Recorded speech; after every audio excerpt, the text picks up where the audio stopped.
तो पिछले क्लास में हम लोगों ने नंबर्स को देखा था कि कौन कौन सा संख्या होता है और कौन सी संख्या को क्या कहा जाता है।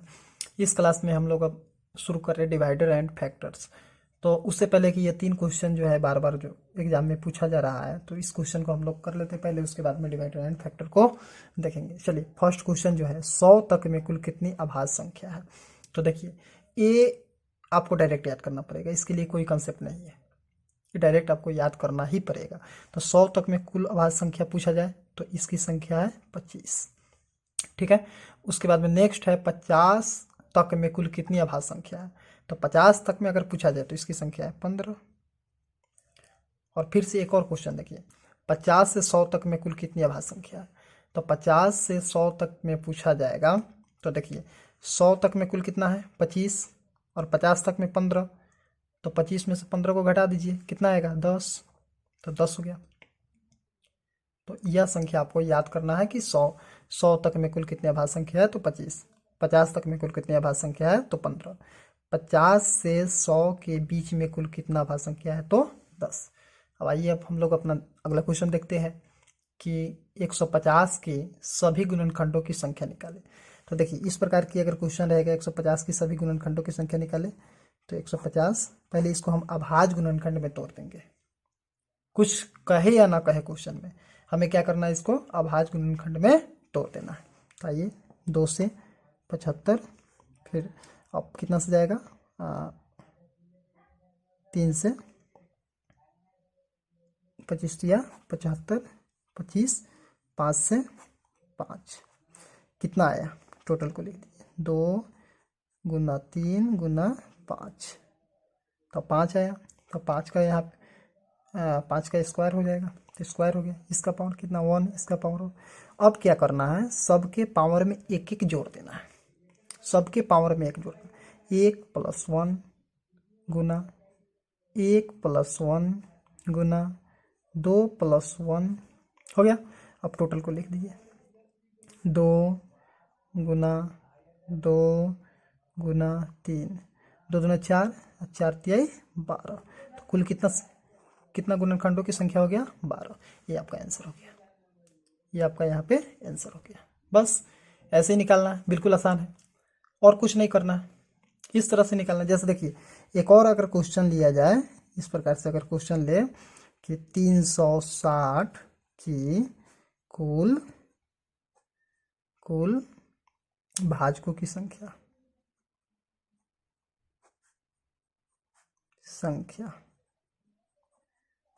कुल भाजकों की संख्या निकालें। तो कुल भाजकों की संख्या बिल्कुल वैसे ही करेंगे जैसे उसको किए। तो 360, इसको पहले अभाज्य गुणनखंड कर लीजिए, 2 से कितना हो जाएगा 180, फिर 2 से 90, फिर 2 से 45, फिर कितना हो जाएगा 3 से 15, फिर आइए, फिर 3 से 5, टोटल को फिर से लिखिए, 2 के पावर कितना हो जाएगा 3 गुना 3, 3 के पावर कितना हो जाएगा 2 गुना 5 के पावर 1। सबके पावर में क्या करना है, एक एक आगे जोड़ देना है, मतलब एक बढ़ा देना। तो इसके पावर में 3 + 1 गुना है तो गुना, 2 + 1 गुना है तो गुना, 5 नहीं सॉरी 1 + 1 हो गया। अब 3 1 4 गुना 2 2 1 3 गुना 2। अब सबको गुना कर दीजिए, कितना कितना हो जाएगा, 4 3 12 12 दूना 24। कुल भाषण कह रहा है कि 75 के पावर 8 इसके कुल भाजकों की संख्या बताना है। तो 75 के पावर 8 इसकी कुल भाजकों की संख्या बताना है। तो सबसे पहले हम लोग क्या करते हैं कि 75 को अभाज्य गुणनखंड में तोड़ लेते हैं। पहले 75 को क्या करेंगे, अभाज्य गुणनखंड में तोड़ेंगे। तो जैसे देखिए, 3 गुना 5 के पावर 2, यानी कि 25 25 या 75, इसका पावर कितना हो गया 8 हो गया। अब 8 से 3 पे भी है तो इसका भी हो जाएगा, और इस पे भी है 5 पे है तो 16 हो जाएगा। अब जैसे पहले कर रहे तो वैसे अब भी करेंगे, यानी कि पावर में एक जोड़ देना है। तो पावर कितना है, पहला का 8, 1 हो जाएगा गुना, दूसरा का कितना 16 +1 कितना हो जाएगा 9 गुना 17, कितना हो जाएगा 153। ये आ गया आंसर, हो गया। यानी कि इतना कि भाजकों की संख्या गुणनखंडों की संख्या कितना हो गया, 153 हो गया। लेकिन यहीं पे अगर पूछ दे शुद्ध गुणनखंडों की संख्या,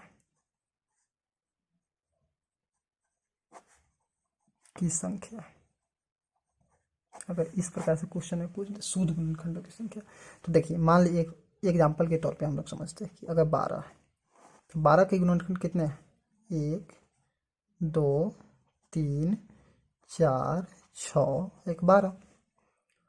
तो 12 का इस सभी गुणनखंड है, यानी कि ये सभी संख्या है जो 12 को काटेंगे। शुद्ध पूछ देगा, शुद्ध पूछ देगा तो 1 को हटा देंगे, 12 को हटा देंगे, बच गया कौन, कितना बच गया, 1 2 3 4। यानी कि जितना पूछेगा, जितना गुणनखंडों की संख्या है उसमें से हम 2 को घटा लेंगे, बच जाएगा, तो शुद्ध गुणनखंड हो गया। जितना पूछेगा उसमें से गुणनखंडों की संख्या में से हम 2 को हटा देंगे, बच गया 100, शुद्ध गुणनखंड बच जाएगा। तो कितना गुणनखंड है 12 के, तो 12 के टोटल गुणनखंड है 1 2 3 4 5 6। इसमें से कितना को घटाना है, 2, एक पीछे आगे वाला एक पीछे वाला, तो 2 को घटा देंगे, कितना बचा 4। तो 12 के कुल गुणनखंडों की संख्या कितना हो गया, शुद्ध 4। वैसे ही इसमें अगर क्वेश्चन में पूछता कि 75 के पावर 8 के शुद्ध गुणनखंडों की संख्या कितना हो जाए, तो इसमें गुणनखंडों की संख्या कितना निकला है, 153। 2 घटा देंगे, एक पीछे वाला एक आगे वाला, तो 2 घटा दिए, कितना बचा 151। ये हो गया आंसर 151। चलिए तो अगला क्वेश्चन हम लोग देख लेते हैं। इसी प्रकार अगला क्वेश्चन क्या कर रहा है, अगला क्वेश्चन कर रहा है 162 के पावर 15 के भाजकों की संख्या बताए। तो 162 की पावर 15 है, तो इसकी भाजकों की संख्या बताना है। तो ऐसे ही 162 के हम लोग पहले अभाज्य गुणनखंड कर लेंगे, अभाज्य गुणनखंड करेंगे पहले 2 से, 2 8 16, और कितना हो जाएगा 2 8 16, और एक फिर अब कितना से जाएगा, अब 3 से 27 3 81, फिर 3 से 9 9, फिर 3 से 3, कितना आया टोटल, तो टोटल आया 2 गुने 3 के पावर 1 2 3 4 4, इसका पावर 1 है तो 1।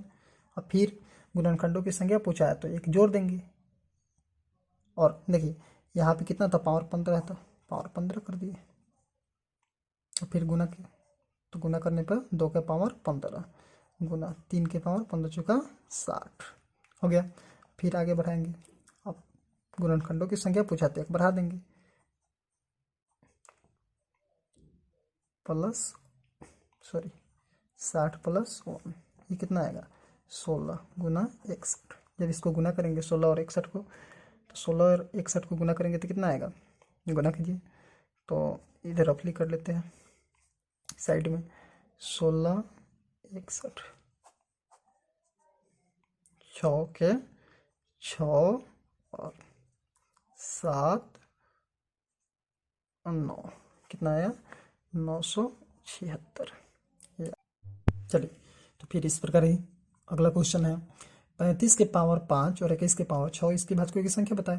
तो सिंपल वैसे ही करेंगे, तो 35 के पहले अभाज्य गुणनखंड में तोड़ देंगे, तो 5 गुने 7 35, इसका पावर इतना, गुना 21 को, तो 3 सत्ते 21, इसका पावर 6 तो 6। अब देखिए, अब इसको लिखिए 5 के पावर 5 गुना 7 के पावर 5 गुना 3 के पावर 6 गुना 7 के पावर 6। अब नेक्स्ट इसको आगे बढ़ाइए, तो देखिए यहाँ पे भी 7 है और यहाँ पे भी 7 है, तो पहले 3 से 3 के पावर 6 गुना 5 के पावर कितना हो जाएगा, 5 अकेले है तो 5 के पावर 5 गुना 7 के पावर कितना हो जाएगा, तो 7 यहाँ भी है यहाँ भी, तो यहाँ 6 6 और 5 11 7 और 11। अब चलिए क्या पूछा है, भाजकों की संख्या, तो 6 प्लस 1 गुना 5 प्लस 1 गुना 11 प्लस 1 बराबर 6 1 7 गुना 5 1 6 गुना 12, 12 छक 72, अब 72 सत्ते 12 छक 72, अब 72 सत्ते कितना हो जाएगा 504, इक्वल हो गया आंसर। चलिए तो आपकी बार क्वेश्चन में है 360 के समभाजकों की संख्या बताए। तो 360 के समभाजकों की संख्या बताए, तो सिंपल पहले वैसे करेंगे, बेसिक सिस्टम। 360 के अभाज्य गुणनखंड 2 से 180, फिर 2 से 90, फिर 2 से 45, फिर कितना 3 से 15, फिर 3 से 5, कितना आया 2 के पावर 2 गुना 2 के पावर 3 गुना 3 के पावर 2 गुना 5 के पावर 1। क्या पूछा क्वेश्चन में? समभाजकों की संख्या पूछा। समभाजकों की जब संख्या पूछे तो इसके पावर में कुछ नहीं जोड़ेंगे, एक नहीं जोड़ना है, वैसे छोड़ देना है। तो 3 के 3 हो जाएगा गुना, बाकी के पावर में एक एक जोड़ देना है। 2 के पावर में एक जोड़ देंगे, 1 के पावर में एक जोड़ देंगे, 5 के पावर में भी एक जोड़ेंगे। 3 गुना 2, 3 3 9 9 दूना 18। कुल भाजकों की संख्या कितना निकल गया? 18 निकल गया। 360 के कुल भाजकों की संख्या 18 हो गई। चलिए अब नेक्स्ट क्वेश्चन। चलिए तो अब अगला क्वेश्चन में दिया हुआ है, जैसे कि फर्स्ट क्वेश्चन में हम लोग निकाले, इससे पहले वाले में सम भाजकों की संख्या बताया, तो इसमें दिया हुआ कि विषम भाजकों की संख्या निकाले। तो सिंपल वैसे ही करेंगे। देखिए पहले इसका गुणनखंड हम लोग निकाल चुके हैं, 2 के पावर 3 गुने 3 के पावर 2 गुने 5 के पावर 1, गुणनखंड पहले निकाल चुके हैं।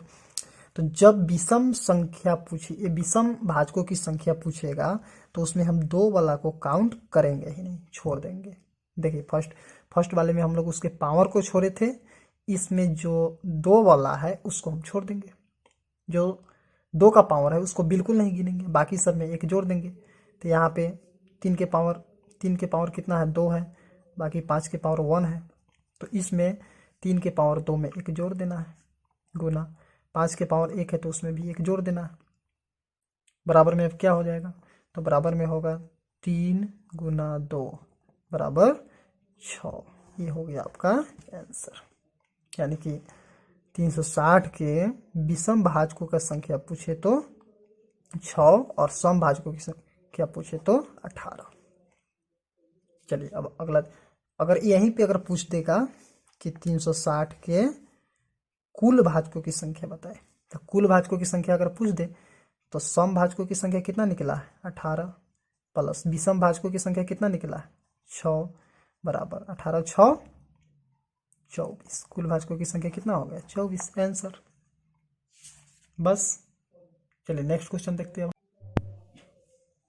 चलिए तो अब क्वेश्चन में है 860 के सम विषम पूछ रहा है। 860 के सम विषम एवं कुल भाजकों की संख्या ज्ञात करना। तो 860 की पहले वैसे ही अभाज्य गुणनखंड जो बेसिक चीज़ है उसको करेंगे। तो 860 की अभाज्य गुणनखंड करना पहले 2 से, तो 2 से कितना जाएगा? 430, फिर 2 से 215, अब कितना से? 5 से 43, कितना आया? 43। चलिए लिखिए 2 के पावर 2 गुना 5 की पावर 1 गुना 4 के पावर 3, सॉरी 43 के पावर 1। अब पूछा है फर्स्ट में सम, तो सम भाजकों की संख्या निकाले। तो सम भाजकों की संख्या निकालने के लिए क्या बताए थे कि 2 के पावर में एक नहीं जोड़ना है और उसको ऐसे ही रहने देना है, बाकी सबके पावर में एक जोड़ देना है, गुना सबके पावर में एक जोड़ देना है, बराबर कितना आ जाएगा? 2 गुना 2 गुना 2 बराबर कितना हो गया? 2 दूना 4, 4 दूना 8। विषम, और इस तरह से विषम भाजकों की संख्या। तो इसमें 2 वाला को तो छोड़ ही देना, किसको काउंट करना है? तो 1 पल इसके 5 के पावर 1 उसमें एक जोड़ देना है, गुना फिर यहाँ पे 43 के पावर 1 उसमें एक जोड़ देना है, 2 गुना 2 बराबर कितना हुआ? 4। कुल पूछे, कुल तो कितना आया? 8 प्लस 4 बराबर 12 आंसर। ये हो गया। चलिए तो एक और क्वेश्चन है, जैसे कि दिया गया है 2 के पावर 10, 6 के पावर 7, 3 के पावर 8 और 5 के पावर 17 का अभाज्य गुणनखंडों की संख्या निकालना। देखिए यहाँ पे सीधा पूछ रहा है अभाज्य गुणनखंडों की संख्या निकाले। इससे पहले वाले क्वेश्चन में हम लोग निकाल रहे थे कि उसके सम गुणनखंडों की संख्या, विषम गुणनखंडों की संख्या, कुल गुणनखंडों की संख्या या सीधा गुणनखंडों की संख्या पूछ रहा था। और इसमें क्या पूछ रहा है? अभाज्य गुणनखंडों की संख्या क्या होगा। तो अभाज्य गुणनखंड भी बोले इसको अभाज्य गुणनखंड में तोड़ देना। देखिए 2 एक अभाज्य संख्या है तो 2 के पावर 10, इसमें कुछ नहीं करना है।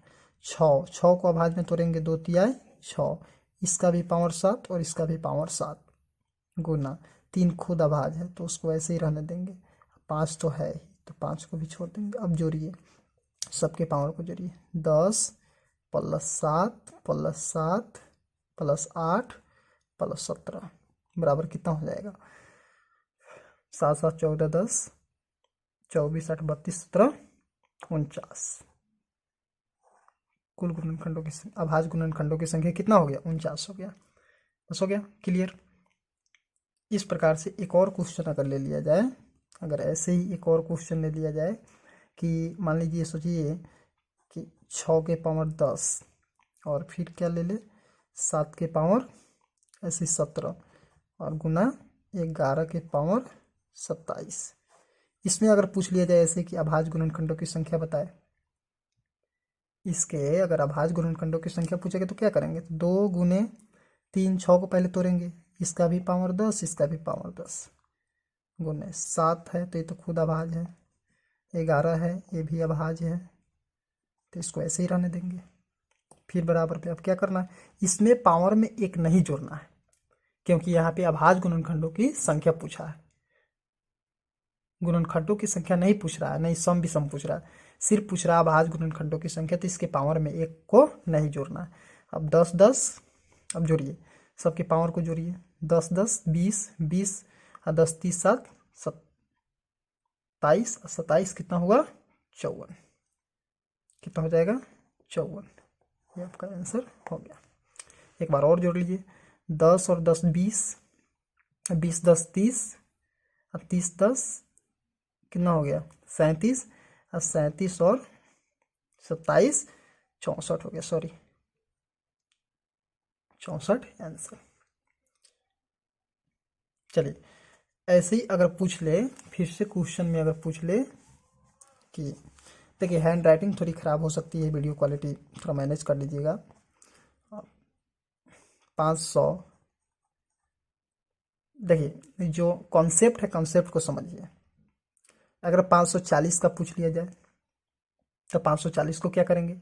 तो पहले 540 का भाज्य गुणनखंड करना है, वैसे ही जैसे करते आ रहे शुरू से। 2 से 270, फिर 2 से 135, अब कितना से? अब 3 से 45, फिर 3 से 15, फिर 3 से 5।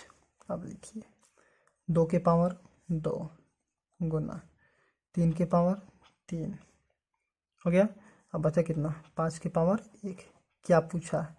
पूछा है क्वेश्चन में कह रहा अभाज्य गुणनखंडों की संख्या, तो इसमें एक जोड़ने घटाने की कोई ज़रूरत ही नहीं है, तो 2 + 3 + 1 बराबर कितना हो गया? 6। अभाज्य गुणनखंडों की कुल संख्या 6 हो जाएगा। तो उम्मीद करता हूँ कि आप लोगों को समझ में आ रहा होगा। और एक और क्वेश्चन हम लोग करते हैं और इस वीडियो को ओवर करते हैं। लास्ट क्वेश्चन के एक और है 96। 96 की भी वैसे ही पूछ रहा कि अभाज्य गुणनखंडों की संख्या कितना होगा? तो 96 को ऐसे तोड़िए। 2 से कितना हो जाएगा? 48, फिर 2 से कितना हो जाएगा? 24, फिर 2 से अभाज्य गुणनखंड करना, 2 भी अभाज्य संख्या पहले की वीडियो में हम बता चुके हैं। फिर 2 से 6, फिर 2 से 3। अब बताइए 2 के पावर 1 2 3 4 5 5 गुने 3 के पावर 1। कुल अभाज्य गुणनखंड की संख्या पूछ रहा कितना हो जाएगा? तो 5 1 6 कितना हो गया? 5 और 1 6। तो यहाँ पे कितना हो जाएगा? 5 और 1 6, ये आंसर हो गया।